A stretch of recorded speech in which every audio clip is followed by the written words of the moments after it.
नमस्ते फ्रेंड, स्वागत है आपका आपके अपने ही चैनल प्राइसलेस हेरिटेज में। और छोटी छोटी मगर काम की बातों के साथ आज फिर से मैं आपके सामने हाजिर हूँ। तो फ्रेंड्स, जैसा कि आप सभी जानते हैं कि इस चैनल का नाम है प्राइसलेस हेरिटेज, यानी कि अनमोल धरोहर। तो यहाँ पर जो कुछ भी मैं आपको बताती हूँ वो सभी हमारी सनातन परंपरा से है, सनातन धर्म से है, वेद शास्त्र ऋषि मुनियों की देन है। इसमें मेरा कुछ भी नहीं है, मैं सिर्फ आप तक पहुंचाने का एक माध्यम हूँ। तो फ्रेंड्स, आज मैं एक ऐसा विषय लेकर आई हूँ जो समाज में बड़ा ही दुखद रहता है और स्त्रियों के लिए ये एक पीड़ा का विषय होता है। फ्रेंड्स, वो है माँ बनना। माँ बनने की चाहत हम हर स्त्रियों के अंदर होती है। उनका जन्म का उद्देश्य ही होता है माँ बनना, और वो माँ बनना चाहती हैं। तो फ्रेंड्स, आज के ज़माने में कलयुग में बहुत सारी महिलाएं ऐसी हैं जो पैसा और नेम फेम के पीछे जा रही हैं, लेकिन देखा जाए तो हर स्त्री की चाहत होती है माँ बनना। तो फ्रेंड्स, मैं उसी विषय में आपसे बात करूंगी। मैंने बहुत सारे चैनलों पे देखा है कि आप सभी जाकर वहाँ पूछते हैं कि हमारे पेट में जो गर्भ है वो उसे पुत्र में परिवर्तित करना है, हमें पुत्र चाहिए। तो कोई आपको कहता है कि आप मोर पंख का वो खा लो तो आपको पुत्र हो जाएगा। और इस तरह से आप सभी अनेक तांत्रिक और ज्योतिषी मंत्र और तंत्र के फेरे में घूमते रहते हैं। तो फ्रेंड्स, इस युग में जहाँ पे विज्ञान इतना विकसित है, वो आपको कुछ भी करने में सक्षम है। आप देख रहे हैं कि संतान प्राप्ति करना कितना आसान हो गया है डॉक्टरों के लिए। कुछ पैसे खर्च करके लोग बहुत सारे टेक्निकल तरीके से संतान की प्राप्ति करा रहे हैं, और डॉक्टरों के पास बहुत सारा तरीके आ गए हैं। लेकिन फ्रेंड्स, उसके बावजूद हम सभी अनेक चैनलों पे जाके और उन लोगों से कहते हैं कि आप हमारे को ऐसा कर दो। तो फ्रेंड्स, मैं जानती हूँ कि ये भारतवर्ष में इतने मासूम लोग रहे हैं, और हम सभी इतने मासूम हैं कि इसी मासूमियत का फायदा उठाकर आप सभी जानते हैं कि अंग्रेज भी घुस गए हमारे देश में और हमारे देश को बर्बाद कर दिए। और इसी मासूमियत का फायदा उठा के कुछ लोग आपको बरगलाते हैं और अनाप शनाप की चीजें बताते हैं जो धरती पे होना इम्पॉसिबल है। फ्रेंड्स, आप सभी जानते हैं कि ईश्वर की धरती पे ईश्वर से बड़ा कुछ भी नहीं है। वो प्रसंग आप सभी को याद होगा कि जब पंचाली रो रही थी और पूरी तरह से अपने सारे रिश्तेदारों को याद कर लिया, चाहे वो अपने पति हो, उनके गुरुजन हो या भीष्म पितामह हो, कोई भी उनकी रक्षा नहीं किया। तो अंत में उन्होंने ईश्वर को याद किया, और जैसे ही उन्होंने याद किया वो प्रकट हुए और साड़ी बन गए और साड़ी बनकर उनकी रक्षा की।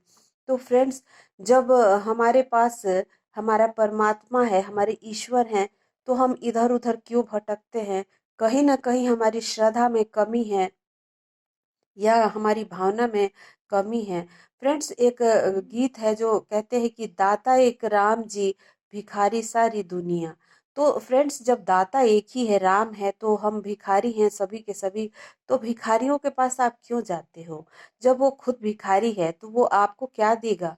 कभी आपने ऐसा सोचा है? तो फ्रेंड्स, हमें हर वक्त हर क्षण ये याद रखना चाहिए कि परमपिता परमेश्वर हमारे आसपास ही है, और वो बस इसी चीज का इंतजार करता है कि हम उसे याद करें। लेकिन हम इंसानों की आदत रही है कि हम खूब सारी ठोकरें खा लेते हैं, यहाँ वहाँ भटक लेते हैं, और तब ईश्वर के शरण में जाते हैं। बता दूं कि आप सभी हमारे हिंदू धर्म में और सनातन धर्म में ये इस बात को लेकर भी भ्रमित रहते हैं कि इतने भगवान हैं, किसकी पूजा करें और कौन सुने? शिव जी है, राम है, ये है, वो है। अब इतने जो भगवानों के पीछे का जो विज्ञान है, जो साइंस है, वो सब आपको पता नहीं है, क्योंकि ये डिटेल है।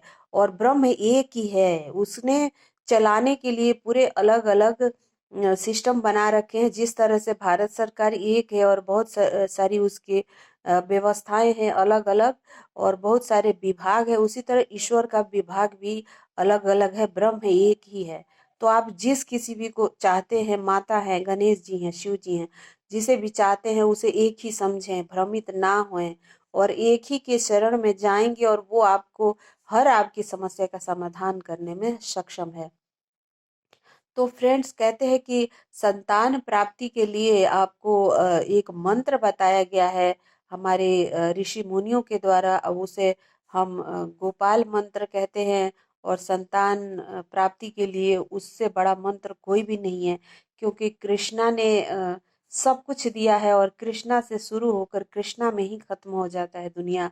तो हमें संतान देने के लिए वही सक्षम है, कृष्ण ही सक्षम है। तो वो मंत्र आप करें, क्योंकि मेरा निजी अनुभव रहा है कि इसी मंत्र के माध्यम से मेरे लाइफ में भी चमत्कार हुआ था।